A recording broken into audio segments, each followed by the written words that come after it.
Hello, in this video I will show you how to send emails from your NWTC email account.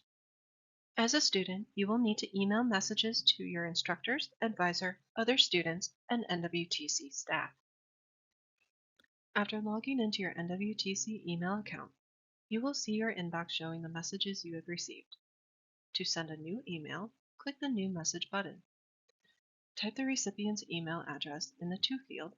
Add an appropriate description of your message's purpose in the Subject field. For class-related emails, include the class number or name if your instructor requires it. Then click below in the text box to type your email message. Be sure to include your name at the bottom. If you are emailing an NWTC employee, include your ID number too.